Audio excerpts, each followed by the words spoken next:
Kalian yang ngeklik video ini, gue yakin adalah orang-orang yang masih punya harapan untuk bisa sukses dari bisnis. Atau mungkin kalian yang ngeklik video ini adalah orang-orang yang mungkin relate dengan judul yang gue berikan. Yang dimana sekarang pasti kalian nggak punya support dari siapapun, nggak punya capital, nggak punya modal, dan nggak tahu nih mau mulai dari mana. Tapi walaupun nggak tahu mau mulai dari mana, tetap punya harapan untuk bisa sukses dari bisnis. Tapi di video ini gue juga nggak bermaksud untuk bisa bilang orang-orang yang udah kaya, yang punya warisan dari orang tuanya, yang punya privilege, mereka pasti nggak akan sukses. Enggak, itu salah besar. Karena justru orang yang punya privilege menurut gue, ketika mereka bisa memanfaatkan leverage yang mereka punya, waktu, kekayaan, modal, support, capital, networking orang tua, ketika semuanya dikombine, dimanfaatkan dengan sebaik mungkin, mereka bisa 10 kali, bahkan 100 kali lebih sukses daripada kita yang nggak punya modal. So, poin pentingnya adalah, orang yang punya modal aja, yang punya kekayaan, itu harus struggle. Harus mereka tuh gimana caranya mempertahankan kekayaan mereka. Dan itu susah. Apalagi kita nih yang nggak punya apa-apa, yang nggak punya support, nggak punya capital, nggak punya modal, nggak punya networking. Masa kita malas-malasan dan rebahan gitu aja?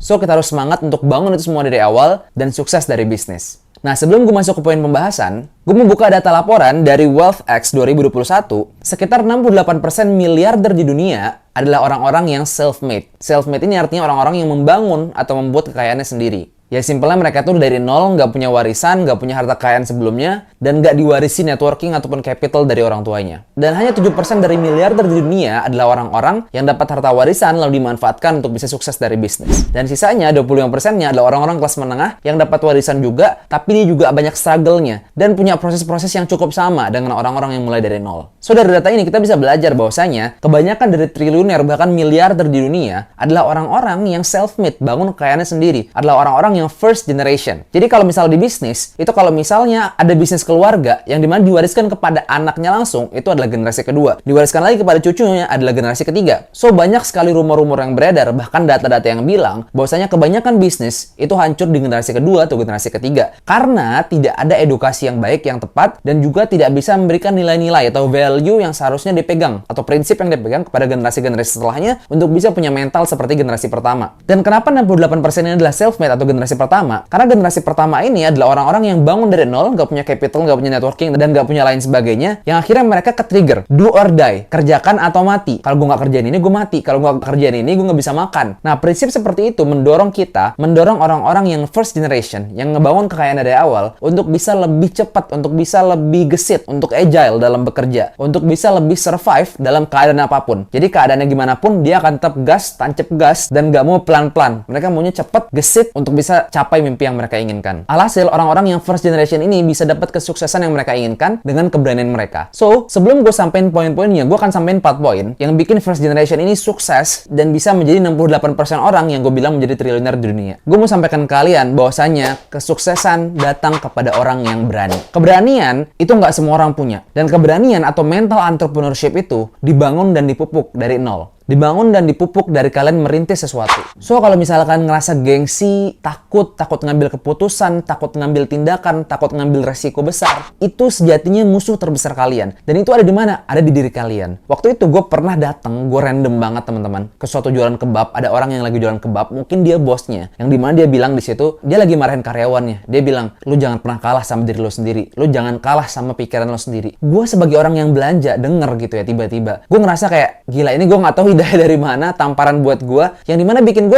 wah gila, gue nggak boleh kalah sama pikiran gue sendiri, sama diri gue sendiri. Rasa takut, rasa gengsi, takut dikatain orang ngomong apa, itu buang jauh-jauh. Karena itu musuh terbesar kita. Kita sejatinya sebenarnya kita bisa unlock semua potensi dalam diri kita. Tapi kadang kita yang bikin itu semua hilang dan pergi jauh dari diri kita. So teman-teman, gue langsung aja masuk poin yang pertama, kenapa first generation bisa sukses dan bisa menjadi 68% miliarder ataupun triliuner dunia dari bisnis. Yang pertama adalah start small, think big. Dulu gue pernah bangun bisnis kedai, bisnis angkringan, yang dimana kecil-kecilan. Dan gue pernah punya mimpi untuk bisa punya coffee shop, satu coffee shop aja, yang sustain, dan gue bisa nongkrong, gue bisa liatin itu setiap hari, dan banyak orang yang beli, so gue bisa nyantai-nyantai di setiap harinya. Tapi saat gue ceritain mimpi itu ke temen gue, yang dia jualan juga di samping gue, tetangga jualan gue, dia bilang, mimpi lo nggak terlalu gede, mimpi lo terlalu kecil. Dari situ gue berpikir, ternyata apa yang gue pikirkan untuk bisa punya satu coffee shop terus berjalan begitu aja, itu memang terlalu kecil. Harusnya gue berpikir gimana caranya bikin bikin bisnis F&B yang bisa punya dari suppliernya juga, dari retailnya juga, yang dia bisa punya banyak cabang, bisa invest di berbagai bisnis F&B lainnya, dan juga bisa mempekerjakan lebih banyak orang hingga puluhan, bahkan ribuan karyawan. Dari situ gue berpikir, oke, kita boleh mulai dari nol. Kita boleh gagal-gagal. Kita boleh mulai dari hal kecil. Tapi jangan lupa, kita harus bermimpi sebesar-besarnya. Kita harus mimpi sampai gimana caranya orang-orang itu nganggep kita gila. Sampai gimana caranya orang-orang itu nganggep kita melewati batas dari apa yang kita pikirkan. So, makanya kalau misalnya kalian punya temen-temen yang masih mikir bahwa saya mimpi kalian kegedean, berarti circle kalian bukan circle yang tepat. Yang kedua, cari hoki lo sendiri.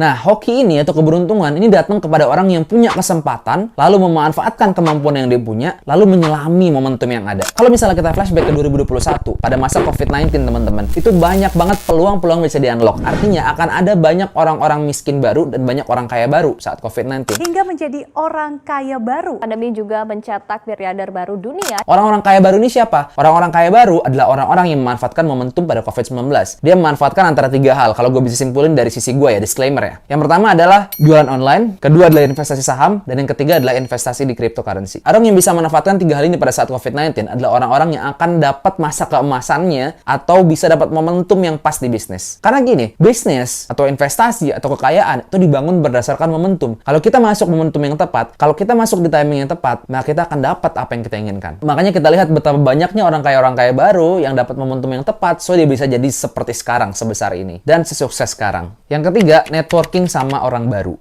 First generation itu cenderung untuk bisa punya teman yang terus meningkat. Dia nggak akan tenang untuk ngerasa dirinya cukup di circle yang ada. Seperti yang tadi gue bilang, ketika lo ceritain mimpi lo untuk bisa menjadi bisnis F&B terbesar di Indonesia misalnya, untuk bisa punya agency yang bisa one stop service, yang bisa ngelayani korporat-korporat gede, itu diketawain sama teman-teman di circle lo, berarti mereka bukan circle yang tepat untuk lo bisa gapai gerbang kesuksesan lo. So, networking ini menurut gue bisa unlock banyak hal. Kita bisa dapat teman baru, kenalan baru yang bisa bantu kita in case terjadi apa-apa, ataupun yang bisa bantu kita untuk bisa nyari klien. Atau mungkin teman yang kita ajak networking adalah orang yang akan menjadi klien kita. I just want to do some networking, try and drum up some new clients. So, banyak banget orang-orang di bidang jasa, business agency misalnya. Mereka tuh dapat klien dari networking, mereka dapat klien dari nongkrong, dari ngopi. Mereka dapat teman baru, mereka dapat klien baru, dapat project besar akhirnya yang bisa mereka kerjakan. Atau mungkin saran gue, kalian bisa ikut event gitu. Event-event yang ada pembicara, itu worth it banget teman-teman. Jadi event offline yang ada pembicara, yang bahas tentang topik tertentu, itu kalian ikut, dan akhirnya kalian dengerin siapa pembicaranya. Karena gue sama. Gue dulu bukan orang yang berbicara di event. Gue bukan orang yang jadi speakers gitu. Bukan. Tapi gue adalah penonton yang ada di bawah. Tapi karena gue ada kemauan untuk ketemu sama orang, kenalan, terus gue bangun personal branding, akhirnya sekarang gue bisa jadi orang yang berbicara di depan dan bisa didengar oleh banyak orang perkataan gue. So, start small,